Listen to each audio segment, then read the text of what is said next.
Fala galera, Rafa Braga aqui na área e você está no canal Papo Reto. No vídeo de hoje eu vou te esclarecer tudo o que está acontecendo com a Zona Franca de Manaus. Afinal, Bolsonaro falou a verdade, não falou, decretou, não decretou, prorrogou, não vai prorrogar, enfim. Vou te explicar tudo o que está acontecendo. Mas antes desse vídeo começar, eu peço para você se inscrever nesse canal e já deixa o like aí no nosso vídeo. O modelo Zona Franca de Manaus hoje é um dos responsáveis pelo impulsionamento da atividade econômica do país. Com condições de abrigar um parque industrial avançado e competitivo, com faturamento estimado em mais de 100 bilhões de reais em 2019, geração de renda e de quase 1 milhão de empregos diretos e indiretos por todos os estados brasileiros. Bom, para começar essa história, vamos falar desde o início. Certo dia eu estava lá na redação, era final de uma sexta-feira, dia 25 de fevereiro, véspera do feriado de carnaval. E de repente ali na redação me surpreendo com uma bomba. Bolsonaro havia publicado o decreto 11.021 no Diário Oficial da União. O que tinha de diferente nesse decreto? Simplesmente reduzia em 25% o imposto sobre produtos industrializados e isso afetaria diretamente a Zona Franca de Manaus. Para quem não entende, vou tentar explicar um pouco melhor para vocês. Por exemplo, o modelo Zona Franca de Manaus, ele existe aqui graças a um incentivo fiscal. Não é à toa que a maioria dessas empresas estão aqui na Amazônia, num local tão distante, com uma logística difícil. Elas estão aqui porque existe esse incentivo.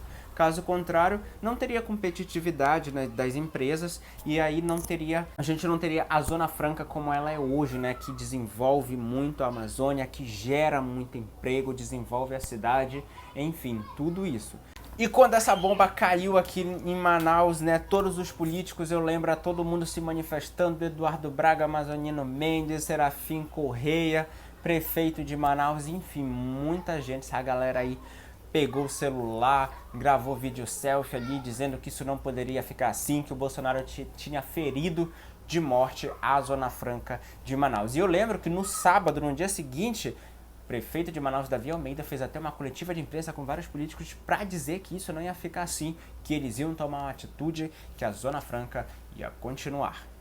Eu só lembro que nesse meio termo, a empresa Heineken anunciou que estava encerrando as suas atividades aqui no Amazonas e preferiu manter apenas a produção em outros estados que elas têm aqui.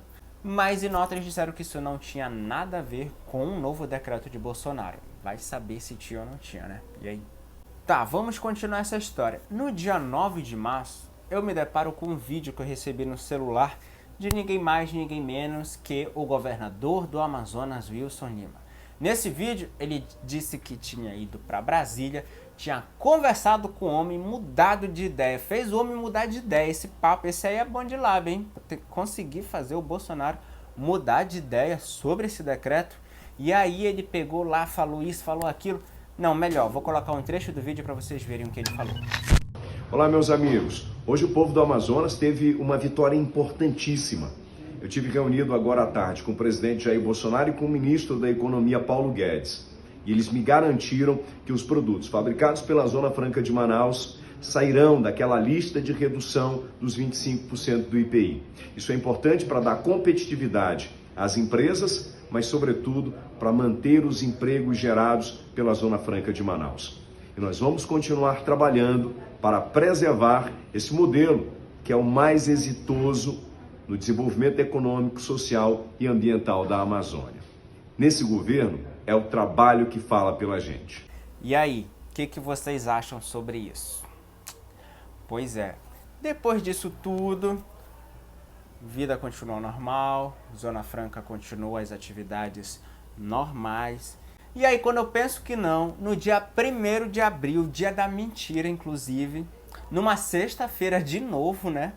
A gente se depara com uma publicação no Diário Oficial da União. E essa publicação é uma prorrogação do decreto 11.021, o decreto que reduziu os impostos em 25%. Porém, diferente do que o Wilson Lima falou ali, que tinha conversado com o Bolsonaro, que ia reverter, que ia editar esse decreto, que ia mudar, que a Zona Franca ia continuar, a Zona Franca de Manaus ia continuar, sabe o que aconteceu? O presidente Jair Bolsonaro apenas prorrogou em 30 dias, ou seja, daqui a 30 dias a Zona Franca de Manaus ia perder esses incentivos. Eu sei que é um assunto um pouco complexo de explicar, mas eu vou colocar aqui um trecho do senador Eduardo Braga, ele entende bastante desse assunto, ele vai explicar um pouco melhor para vocês. Este é o decreto que foi publicado no dia de hoje, o decreto 11.021 de 31 de março, que simplesmente prorroga até o dia 1º de maio de 2022, portanto, prorroga por mais 30 dias, aquele decreto que reduziu o IPI de 25% e que não fez exceção à Zona Franca de Manaus. Isso preocupa, isto é grave. Por quê? Porque os investidores, os empresários, vão suspender os investimentos em curso aqui na Zona Franca.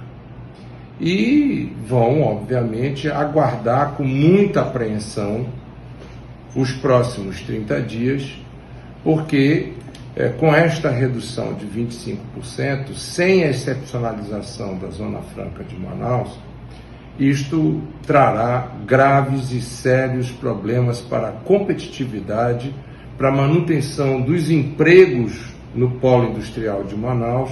Então, pessoal, quem falou a verdade? Bolsonaro prometeu realmente para o Wilson Lima que ia reeditar esse decreto, que nem ia mais prejudicar a Zona Franca de Manaus. E eu quero que vocês coloquem a opinião de vocês aqui. Eu leio todas, eu gosto de ler a opinião de vocês, porque isso vai ajudando, né? Porque aqui eu trago opiniões de políticos, trago coisas que aconteceram, mas isso aqui é uma via de mão dupla, para que vocês falem e eu também fale aqui. Isso é muito interessante.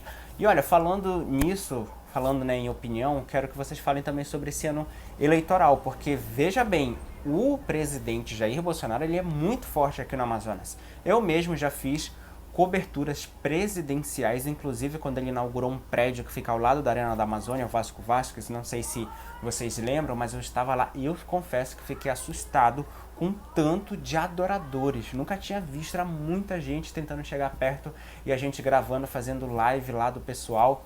Foi uma coisa assim que nesse dia eu vi a força do Bolsonaro aqui no Amazonas. E lembrando que o Bolsonaro também já ganhou o título de cidadão amazonense. E quando ele ganhou esse título, muita gente foi contra. Muita gente até que já havia ganhado esse título foi até a Assembleia Legislativa do Amazonas com a intenção de devolver esse título porque eles se sentiram ofendidos. Só que agora o cidadão amazonense faz isso com a Zona Franca de Manaus. Eu não sei se para vocês faz sentido, eu quero que vocês digam. Como eu disse, eu só estou trazendo os fatos, não vou deixar a minha opinião aqui, porque eu quero que todo mundo aqui converse para que seja uma via de mão dupla, tá bom? E falando em ano eleitoral, vale lembrar que outro dia eu escrevi uma matéria lá na redação, eu soube isso já, foi um negócio bem rápido, que o ex-presidente Lula fez uma conexão aqui em Manaus e ele se reuniu com alguns políticos.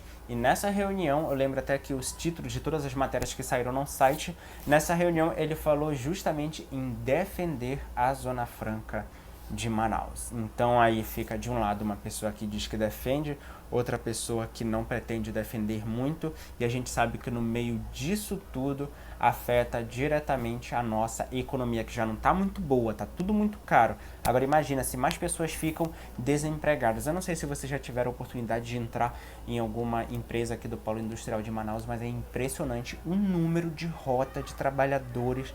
Às vezes eu passo ali pela Avenida Buriti, é muita rota, é muito trabalhador, é muita gente e não para.